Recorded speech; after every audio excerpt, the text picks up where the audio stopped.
Waheguru Ji Ka Khalsa, Waheguru Ji Ki Fateh. My name is Jasleen Kaur, and I'm a trans creator on the Guru Granth Sahib Project. We're excited to announce the release this month of Bhagat Ramanand's Bani, which is set in the musical mode or rag of Basant. There's a few things to know about Bhagat Ramanand before we get into the actual composition, which is that he was originally a practitioner of one of the 6 Hindu philosophical schools of thought.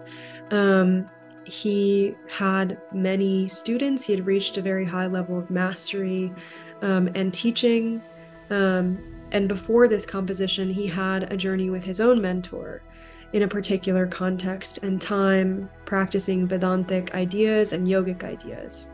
And the reason that this composition is set in Basant could be that, as we know, Basant is the rag of changing seasons, freshness, and newness. We might associate it with some kind of like spring cleaning or a new thing taking root to allow for a new kind of blooming.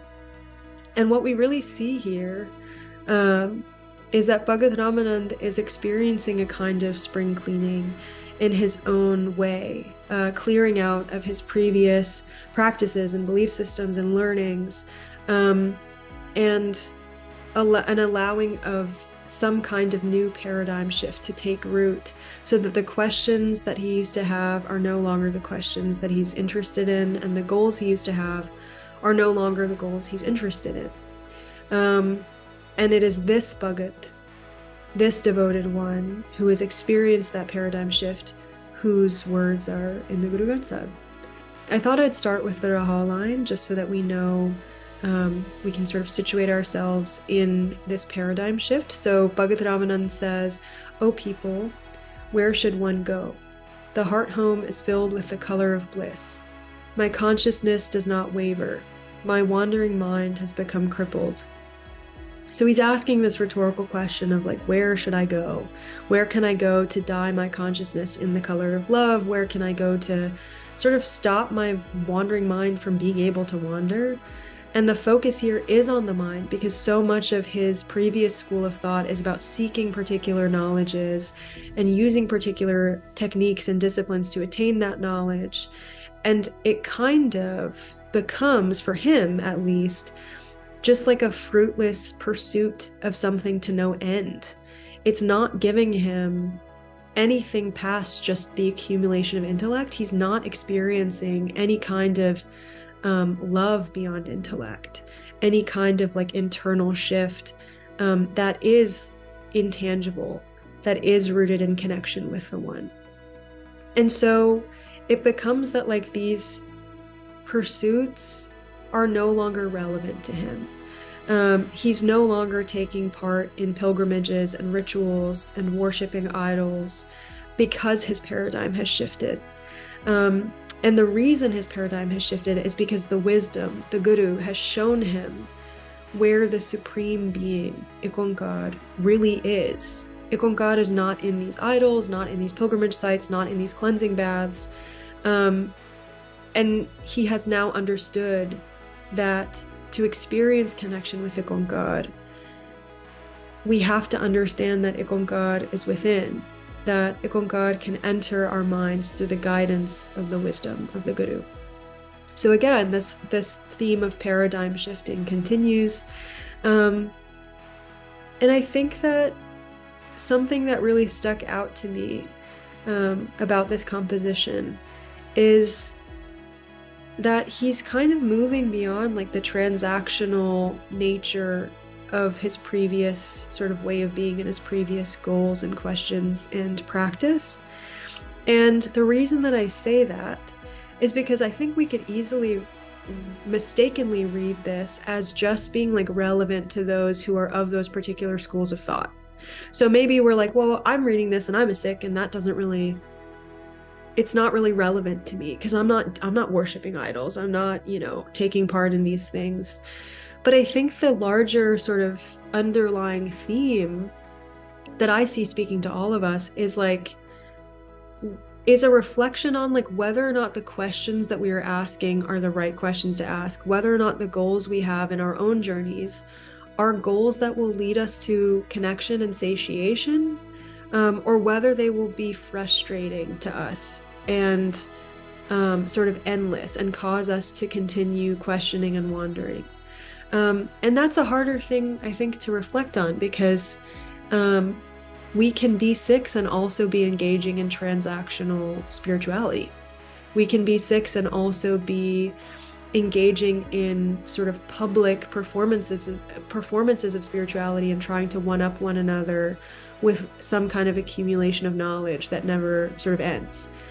We can do that, and we do. So this isn't just Bhagat Ramanand talking to other people from his particular school of thought. I think this is something that we can all take really valuable insights from. And at the end, he refers to IkOankar as Swami. And I think that's really striking, because Swami is something that can be interpreted as like master or owner, but it's not like it's not a transactional or a positional relationship. It is one that's like deeply intimate, because it is an ownership of the devotee who submits themselves lovingly in reverence to that one. And this intimate and personal relationship with the one is what he's been looking for. And it's through this paradigm shift that he's finally able to experience it. And I think that there's other things that are important to know about Bhagat Ramanand's life. Like, I think it's important to know that he benefited from his caste position. He was a Brahmin. He benefited from his position as an influential teacher and guide. He benefited from these kinds of transactional spirituality sort of systems that people make, where people are motivated by fear and they're told they have to go to this place or do this ritual or speak to this person in order to sort of absolve themselves of whatever spiritual baggage they think they have. He easily could have just stayed comfy in that position of influence and power. And instead, he allowed himself to be uncomfortable for a second or a while and have his paradigm shift and have his world sort of upended in front of his own eyes, and to take that seriously. And we see that in the life that he lives after that paradigm shift, in understanding the importance of experiential knowledge and devoted connection to the one.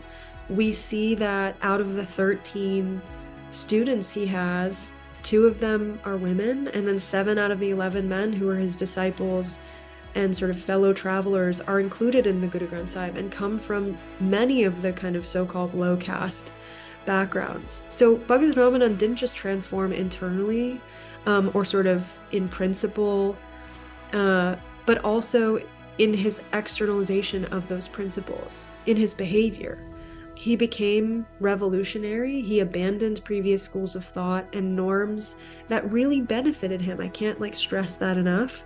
When he finally kind of allowed for his paradigm to shift in a way that sort of caused him to lose a lot of that power and influence, he gained something else. Things really changed for him.